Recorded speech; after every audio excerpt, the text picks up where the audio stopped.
Islamic banking reforms and solutions.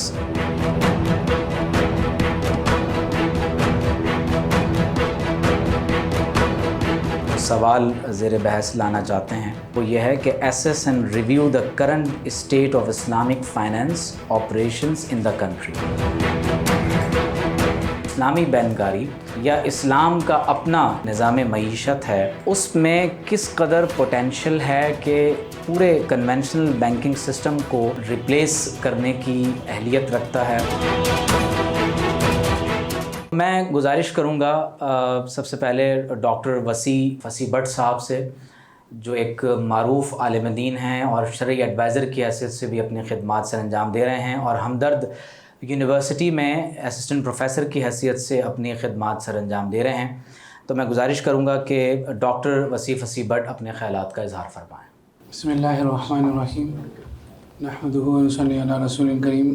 سب سے پہلے تو میں مشکور ہوں ڈاکٹر عمیر صدیقی صاحب کہ انہوں نے اس اہم موضوع پر ایک علمی مذاکرہ انعقاد کر کے اسلاف کی یاد کہ وہ ہر اہم مسئلے پر شاوروا فیہ الفقہاء العابدین اس سنت پر عمل کیا کرتے تھے، تو آپ نے بھی ایک اہم موضوع پر امت کے چیدہ افراد کو جمع کر کے اس روایت کو زندہ کیا، ماشاءاللہ۔ جہاں تک آپ کا یہ موضوع ہے، یہ موضوع بہت مخدوم ہے اور اس موضوع پر بہت کام بھی کیا گیا ہے، لیکن اس پر مزید کام کرنے کی ضرورت بھی ہے۔ میں چونکہ عملی طور پر کچھ سالوں سے بینک سے ایز اے شرعیہ مشیر بھی وابستہ ہوں، اور کچھ مالیاتی اداروں سے جو نان بینکنگ سیکٹر میں آتے ہیں ان سے بھی مالیاتی طور پر ان کی بھی شرعی بورڈ کا حصہ ہوں، تو جو آپ نے سوال اٹھایا کہ ہمارا جو کرنٹ شریعہ کمپلائنٹ فائنینشل سسٹم ہے وہ کتنا اس درجے کا استعداد رکھتا ہے کہ پورے ملک کو وہ مستفید کر سکے۔ جیسے ہماری جو فیڈرل شریعہ کوڈ کی جو ریزولیشن ہے وہ یہ کہتی ہے کہ 5 سال میں پوری اکنامی کو شریعہ کمپلائنٹ کرنا ہے۔ جب ہم اکانومی کی بات کرتے ہیں تو ہم صرف بینک کی بات نہیں کرتے، بلکہ ہم جو ہے میوچل فنڈز کی بھی بات کرتے ہیں، ہم انشورنس کی بھی بات کرتے ہیں۔ ہم ابھی میں دیکھ رہا تھا کہ آج بینک اسلامی نے الیکٹرانک ویئر ہاؤس ریسیٹ جو ہے فائنینس کرنی شروع کی ہے پاکستان میں پہلی تاریخ میں۔ پھر سکوک کی بات ہوتی ہے، پھر بانڈز کی بات ہوتی ہے، پھر جو ہے وہ امپورٹ ٹرانزیکشن کی بات ہوتی ہے، ایکسپورٹ کی بات ہوتی ہے، پھر پروجیکٹ فائنینسنگ کی بات ہوتی ہے، ورکنگ کیپٹل کی بات ہوتی ہے۔ تو یہ سارے اینگلز جو ہیں نا، اس پہ ہمارا اسٹرکچر کو ہمیں دیکھنا چاہیے کہ ہم کس حد تک جو ہے وہ کام کر چکے ہیں، اور ہم آگے 100% کرنے کے لیے ہمیں کیا چیزیں چاہیے ہوں گی۔ مثال کے طور پر ابھی ہمارے جو ایسٹ اینڈ ڈپازٹس ہیں اپروکس 20% ہیں اسلامی بینکنگ کے لحاظ سے، لیکن ہم کیا مزید 80% کو بھی کیٹر کر سکتے ہیں؟ اس میں ہمیں 2-3 انداز سے سوچنا ہوگا۔ ایک ہے اس کی قانونی حیثیت کہ ہمارے پاس کیا اسلامک بینکنگ کوڈس سیپریٹ ہیں؟ میری ناقص معلومات کے مطابق بینکنگ کوڈس تو موجود ہیں، لیکن اسلامی بینکنگ کے لیے الگ سے کورس نہیں موجود جس میں اسلامی بینکنگ کا لا موجود ہو۔ تو ہماری یونیورسٹیز کو، ہمارے جو ہے وہ تھنک ٹینکس کو، ہماری شریعہ بورڈز کو اس پر کام کرنے کی ضرورت ہے کہ ہمارے جیسے اب اسٹیٹ بینک کے اندر ایک سیپریٹ IBD ہے، اسلامی بینکنگ ڈویژن ہے۔ اسٹیٹ بینک کے regulations for the conventional bank الگ ہیں اور اسلامک بینکس کے لیے الگ ہیں۔ ہمارا کوئی بھی کیس اگر جاتا ہے تو وہ IBD میں جاتا ہے، وہ نارمل لا میں نہیں جاتا۔ ہاں، اگر جو جنرل ریگولیشنز ہیں وہ دونوں پہ اپلائی ہوتی ہیں، لیکن اسپیسیفک شریعہ کی جو ہوتی ہیں وہ IBD کی ہوتی ہیں۔ لیکن کیا اسی طرح کا اسٹرکچر ہمارا لا بھی میں موجود ہے؟ یہ ایک چیز ہے جس کے اندر اہل علم کو کام کرنا چاہیے، اور اس پہ اسلامک بینکنگ کے سیپریٹ کورس ہونے چاہیے جو اسلامک بینکنگ لا کے مطابق ہی کر سکیں۔ دوسرا جو اسپیکٹ ہے وہ شریعہ اسپیکٹ ہے کہ کیا ہمارے پاس جو ہے باقاعدہ جو شریعہ کی امپرومنٹ ہے۔ دیکھیں، جب ہم 2002 میں جاتے ہیں اور میزان بینک قائم ہوتا ہے، اس وقت کا ایک عبوری دور تھا۔ اس وقت کچھ چیزوں کو ہم نے بطور وقتی مشکلات کی وجہ سے as a mode of finance adopt کیا تھا، لیکن اب ہم 2022 میں ہیں، 20 سال گزر چکے ہیں، تو کیا اس وقت بھی ہم انہی ہیلوں کو اختیار کر کے بیٹھیں گے، یا ہم کچھ آئیڈیل موڈ آف فائنینس کی طرف جائیں گے اور اس کے لیے ہم کام کریں گے؟ یہ بھی ہمیں اہل علم کو سوچنے کی ضرورت ہے۔ کہ فقی لحاظ سے پھر کچھ بولڈ اسٹیپ لینے کی ضرورت ہے. جیسے ہمارے یہاں تورک ہے, تورک کو اہل علم پاکستان میں قبول کرتے ہیں, لیکن یو کے جیسے ملک میں انہوں نے تورک کو بین کیا ہوا ہے. ہمارے یہاں جو ہے وہ کمیونٹی مرابع ہے, اس پر جو ہے کچھ لوگوں کو جو ہے کنسرنز ہیں. تو ہمیں فقی لحاظ سے بھی غور کرنا ہے کہ جو ہم نے جن فقی بنیادوں پر ہم نے اسلامی مالیاتی نظام قائم کیا ہے وہ ایز اٹ از امپلائی ہو رہی کہ نہیں ہو رہی, اور اس پہ دیگر اہل علم کے جو اعتراضات آ رہے ہیں اس کو ہم جو جینون ہیں ان کو کیسے حل کریں گے. تو یہ فقی تحقیقاتی کام بھی بڑھتا رہے اور اس میں بہتری سے بہتری آتی رہے, نئے نئے پروڈکٹس آتے رہیں اور ان پروڈکٹس کو ہم نافذ کرنے کی کوشش کرتے رہیں. تیسرا جو اینگل ہے وہ ہے اویئرنیس کے لحاظ سے کہ عوام کے اندر بھی پرسیپشن بلڈ ہے, کیا پرسیپشن ہے. تو ابھی جو اسٹیٹ بینک نے ایک سروے کیا تھا جس میں کیپ اسٹڈی جس کو کہتے ہیں, جس کے اندر انہوں نے یہ بتایا کہ 94% آف دا پاکستان کی پاپولیشن یہ کہتی ہے کہ ربا جو ہے وہ سود حرام ہے. یعنی اس پر اب جو ہم بات کرتے ہیں نا, جو فیڈرل شریعہ کورٹ کا فیصلہ ہے کہ اس میں ربا کو اس نے اتنی تفصیل سے ذکر کیا ہے, اب اس کے خلاف اپیل پہ جا کر دوبارہ یہ بات کرنا کہ ربا کو دوبارہ سے ڈیفائن کیا جائے, جب آپ کے ملک کی 94% پاپولیشن یہ سمجھتی کہ ربا حرام ہے. اور اس کے اندر آئی تھنک 80s کوئی فیگر ہے جو اسٹیٹ بینک کی ویب سائٹ پہ بھی موجود ہے کہ ہمارے ملک کی پاپولیشن یہ سمجھتی ہے کہ جو کنونشنل انٹرسٹ ہے یہ ربا ہے اور یہ حرام ہے. تو جب آپ کی عوام بھی یہ سمجھتی ہے تو پھر اس کو دوبارہ ڈسکس کرنے کی ضرورت نہیں ہے. لیکن سوال یہ پیدا ہوتا ہے کہ اگر 80% ہماری پاپولیشن یہ کہتی ہے کہ جو ہے وہ سود حرام ہے اور جو بینکوں میں سود ہے وہی سود ہے اور وہ حرام ہے, تو پھر یہ عوام جو ہے اسلامی بینکوں کی طرف کیوں نہیں آتی, یہ اپنے اکاؤنٹ جو ہے اسلامی بینک میں کیوں نہیں کھولتی. 80% پاپولیشن ہے لیکن 20% اکاؤنٹس ہیں. تو اس کی وجہ کہ شاید پرسیپشن بھی صحیح بلڈ نہیں ہو سکا, ان کی ذہن میں خیالات ہیں. مجھے کچھ 10 سال سے قریب ہو گیا مختلف یونیورسٹیز میں پڑھاتے ہوئے اور مختلف فورمز میں بات کرتے ہوئے, ہر جگہ پہ تقریباً ایک ہی بات سننے کو ملتی کہ یار بس اب ایک ہی ہے, کان کو ادھر سے پکڑو ادھر سے پکڑو, ایک ہی بات ہے اور جو ہے نا اسلامی بینک کیریئر کنونشن ایک ہی ہے. تو یہ بھی اہل علم حضرات کی ذمہ داری ہے کہ معاشرے میں پینیٹریٹ کر کے ان کو ریئلٹی بتائی جائے کہ واقعتاً ڈفرینس ہے اور کیوں ڈفرینس ہے. تو میری تو ابھی ابتدائی گفتگو میں یہ 3 گزارشات ہیں کہ اہل علم حضرات 3 پہلو سے جو ہے غور کر کے اس پر کچھ تحقیقاتی کام پیش کریں تاکہ یہ 100% جو ہے وہ اسلامی مالیاتی نظام کے مطابق ہماری اکانومی ہو سکے. فرسٹ تھنگ از کہ قانونی دائرہ کار میں ہم اس میں بہتری لائیں. دوسرا, ہم جو ہے فقی بنیادوں پر جو ہے اس میں تحقیقات کو مزید آگے بڑھا کر اس میں جو ہے امپروومنٹ لانے کی کوشش کریں اور ہر طبقے کو جو اس کے کنسرنز ہیں اس کو ریموو کر کے ان کو اپنے ساتھ لانے کی کوشش کریں. اور تیسرا جو ہے وہ عوام میں اویئرنیس کی لحاظ سے عوام کا پرسیپشن, ان کے ذہن میں جو ڈاؤٹس ہیں, جیسے ابھی صبح ہی ایک میں مجلس میں تھا, میں نے ان کو بتایا کہ میں یہاں پر جا رہا ہوں, یہ ہمارا جو پوسٹ بھی تھی وائرل ہوئی, تو انہوں نے کہا آپ وہاں جا رہے ہیں. ایک بزنس گروپ میں بیٹھا ہوا تھا جس کی مالیاتی شرعی ایڈوائزری ہے, تو کہنے لگے کہ ایک بہت بڑا کنسرن بزنس طبقے کو یہ بھی ہے کہ اسلامی بینک جو ہے نا وہ بلو چپس کو ہی کیٹر کر لیتا ہے, یعنی بڑے اچھے ویل اسٹیبلش اداروں کو ہی کیٹر کرتا ہے.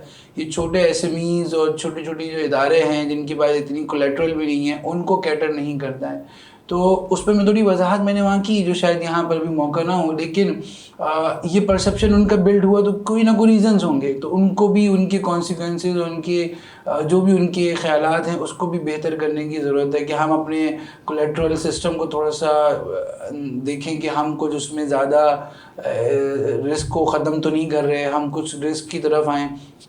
تو یہ 3 پہلو پہ اگر ہم کام کر لیں تو میرا خیال یہ ہے کہ ہمارا 100% اکانومی ہو سکتی ہے. تو یہ جو پہلے ایک پوائنٹ یہ آیا تھا کہ اسٹیٹ بینک کے جو شریعہ بورڈ ہوتے ہیں وہ کسی کو اکاؤنٹیبل نہیں ہوتے. تو میں صرف اس میں آپ لوگوں کی نالج میں ایڈ کرنے کے لیے عرض کروں کہ یہاں پر لیئرز ہوتی ہیں. جو شریعہ گورننس اسٹرکچر ہے 2018 میں اسٹیٹ بینک نے اس کو ایشو کیا ہے, ریوائز ہوتا رہتا ہے. تو یہ ویب سائٹ پہ اویلیبل ہے, کوئی چیز ڈھکی چھپی نہیں ہے. آپ وہاں جا کے دیکھیں, آپ کو پتہ چلے گا کہ ایک شریعہ بورڈ ہوتا ہے, ایک شریعہ کمپلائنس ڈپارٹ ہوتا ہے, ایک انٹرنل شریعہ آڈٹ ہوتا ہے. ان سب میں ڈفرینٹ مسالک کے ڈفرینٹ اوپینین کے لوگ بیٹھے ہوتے ہیں اور وہ شریعہ بورڈ کے اوپینینس کو چیک بھی کر رہے ہوتے ہیں. دوسرا ایک ہوتا ہے ایکسٹرنل شریعہ آڈٹ. جو آپ کے جو فرگوسن فرم ہے، دوسرے فرمز ہیں، وہ آ کے جو ہے نا ان کے اپنے شریعہ بورڈ ہوتا ہے، شریعہ ایڈوائزر ہوتے ہیں، وہ آ کر پورے بینک کا شریعہ آڈٹ کرتے ہیں. اور پھر اس کے بعد ان کی، میں خود 2 سال معروف آڈٹ فرمز کا حصہ رہا ہوں. میں پاکستان کے تقریباً ہر بینک کا شریعہ آڈٹ کر چکا ہوں. اور ہم وہاں پر کیا کرتے تھے کہ پہلے ہم آڈٹ کرتے تھے، اور آڈٹ کے اندر ہمیں یہ ہے کہ ایچ اینڈ ایوری بک تک ہمیں ایکسیس ہوتا ہے. کوئی ایک ڈاکومنٹ نہیں ہے جس میں وہ آڈٹ فرم سے یعنی چھپا سکیں اس کو. ہم ایچ اینڈ ایوری جگہ پہ چھاپا مار سکتے ہیں، ہم جا کے دیکھ سکتے ہیں. ہم نے خود کیا وہاں جا کر. اس کے بعد پھر ہماری ایک ڈیفینس میٹنگ ہوتی ہے جس میں ہم شریعہ بورڈ کے ساتھ بیٹھ کے یہ بات کرتے ہیں کہ یہ کام کیسے ہو گیا، یہ تو نان شریعہ تھا اور یہ تو IOFI کے اسٹینڈرڈ کے خلاف تھا، اس پر آپ نے کیسے فتویٰ دے دیا. ہماری پوری بحث ہوتی ہے. اس بحث کے بعد پھر ہم اوپینین رپورٹ دیتے ہیں. اور جو لوگ جو آڈٹ سے وابستہ ہے وہ جانتے ہیں کہ رپورٹ 2 طرح کی ہوتی ہے. ایک نارمل رپورٹ ہوتی ہے جس میں سب اوکے کی رپورٹ ہوتی ہے. دوسرا ہوتی ہے کوالیفائی رپورٹ جس کے اندر آپ یہ بتاتے ہیں کہ اس میں یہ اوپینین. میں نے خود ایک بینک کی رپورٹ کو کوالیفائی کرایا کہ یہ یہاں پر ٹھیک نہیں ہو رہا. تو یہ کون ہے جو کہتا ہے کہ شریعہ بورڈ جو ہے جواب دہ نہیں ہوتا؟ ہم تو ایکسٹرنل شریعہ آڈٹ کے جواب دہ ہوتے ہیں. اور ایکسٹرنل شریعہ آڈٹ کی رپورٹ جو ہے وہ اینول فائنینشیل اسٹیٹمنٹ میں پبلش ہوتی ہے. اب آپ ہر بینک کی ویب سائٹ پہ آ کے دیکھ سکتے ہیں. دوسری بات یہ ہے کہ اسٹیٹ بینک یہ کہتا ہے کہ شریعہ بورڈ کا جو گورننس اس نے اسٹرکچر دیا، اس نے کہا ہے کہ IOFI کے اسٹینڈرڈس کو ہمیں فالو کرنا ہے.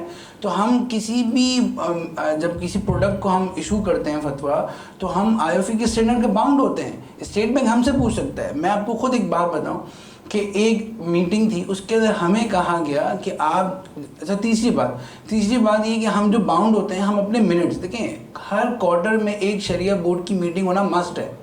اگر آپ نہیں کریں گے آپ کو اسٹیٹ بینک پینلائز کر دے گا.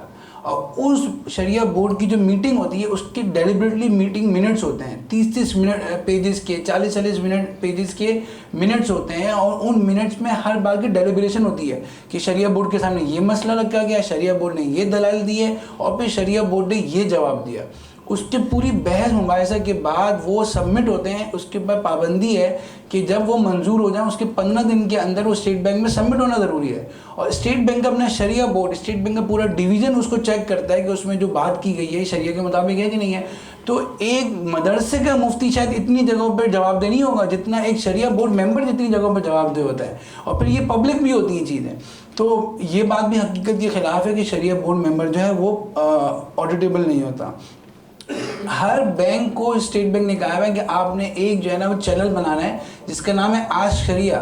یعنی ای میل ایڈریس ہے، وہ ای میل ایڈریس بینک کی ہر برانچ میں لکھا ہوگا. آپ کسی بھی اسلامک بینک کی برانچ میں چلے جائیں، وہاں وہ ای میل ایڈریس لکھا ہوتا ہے کہ آپ کو کوئی بھی اعتراض ہے آپ یہ ای میل کریے، ڈائریکٹلی شریعہ بورڈ کو پہنچے گا. بیچ میں کوئی واسطہ نہیں ہوتا ہے. اور وہ شریعہ، اور ہمارے پاس جو شریعہ آڈیٹر آتے ہیں نا وہ آ کے آڈٹ کرتے ہیں کہ ہم نے ای میل کیا، آپ کو پہنچی کہ نہیں پہنچی، کیا کوئی بیچ میں کوئی چینل میں آ کے فلٹر تو نہیں لگ گیا تھا. تو ہر بندہ، ملک کا ہر بندہ جو ہے شریعہ بورڈ سے ڈائریکٹ سوال کر سکتا ہے. اتنی اکاؤنٹیبلٹی تو شاید کسی مدرسے میں بھی نہیں ہوتی ہوگی. اچھا، دوسری بات جو ہے یہ بات کر رہے تھے کہ کمیونٹی مراقبہ کی بات کر رہے تھے. کمیونٹی مراقبہ کے اوپر یقیناً ڈسکشن کی ضرورت ہے، لیکن میں عرض کروں کہ اس پہ اسٹیٹ بینک کا ایک سرکولر پورا موجود ہے اور اس سرکولر کی وائلیشن تو نہیں ہو سکتی.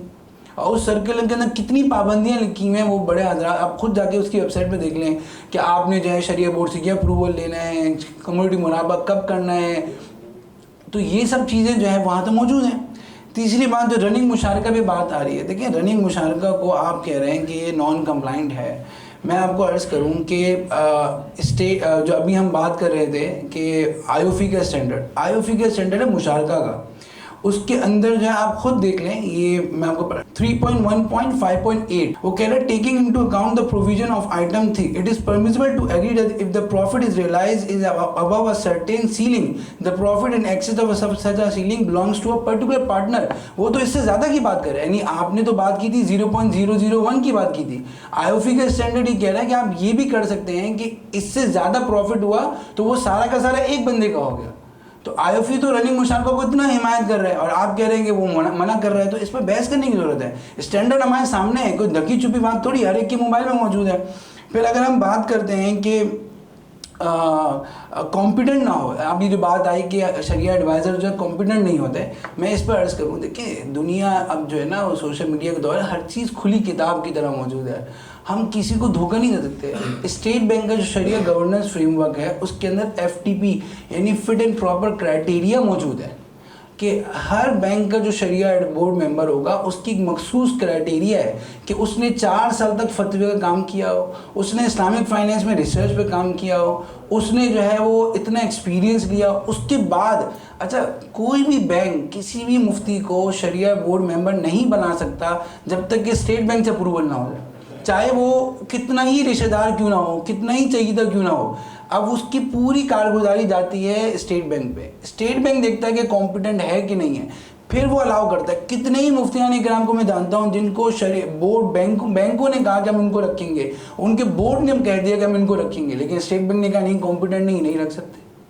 تو ہم یہ کہہ رہے ہیں کہ وہ کمپیٹنٹ نہیں ہے. اسٹیٹ بینک پوری کمپیٹنسی کے کرائٹیریا لے کے بیٹھا ہوا ہے. اسٹیٹ بینک کو دنیا میں ایوارڈ مل رہا ہے کہ سب سے بہترین اسلامک بینکنگ کو چلانے والا سینٹرل بینک ہے, اور وہ کمپیٹنسی لوگ اس کو چیک کر رہے ہیں, اور ہم کہہ رہے ہیں کمپیٹنٹ نہیں. پتہ نہیں کون سے بینک کے وہ جا کے میٹنگ میں بیٹھ گئے تھے جن کے اندر ان کو جو ہے وہ چیزیں چیک کرنا نہیں آتی.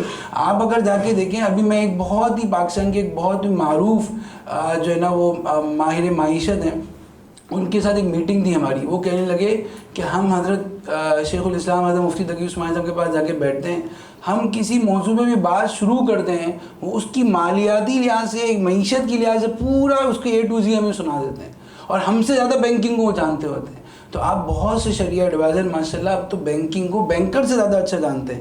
تو اس لیے جو ہے یہ بات بھی کہنا شاید مناسب نہیں ہے. اور آخری ایک بات میں کمنٹ نہیں کرنا چاہوں گا کہ جو ہے نا وہ ایماندار شریعہ ایڈوائزر کی بات دیکھیں, اس میں جو ہے نا کلیش آف انٹرسٹ پہ دنیا کام کر رہی ہے کہ کہاں پر کلیش آف انٹرسٹ نہیں ہونا چاہیے, لیکن کوئی نہ کوئی سسٹم تو ہوتا ہے. اب دیکھیں ایک سمپل سی بات یہ ہے کہ جو ہے نا آپ شریعہ گورننس فریم ورک کو دیکھ لیں, اس نے انڈیپینڈنٹ ایک ورڈ یوز کیا ہے. اس نے کہا ہے کہ شریعہ بورڈ جو ہے وہ انڈیپینڈنٹ ہو, کوئی عہدہ نہ رکھتا ہو انتظامی, اور وہ کسی کو بھی جواب دہ نہیں ہوتا بلکہ صرف بورڈ کو ڈائریکٹ رپورٹ کرتا ہے, بورڈ آف گورننس کو رپورٹ کرتا ہے. تو اس لحاظ سے میں سمجھتا ہوں کہ وہ ان کے مفاد کا بھی اس میں کوئی کلیش نہیں ہوتا. باقی انڈیویجول معاملات تو ہر ایک کے ہوتے ہیں. کچھ پوائنٹس میں نے جواب دیا, یقیناً میرے جوابات میں کچھ خامی ہوگی تو مفتی زبیر صاحب دامت برکاتہ موجود ہیں, میں ان سے بھی اصلاح کا متمنی ہوں گا.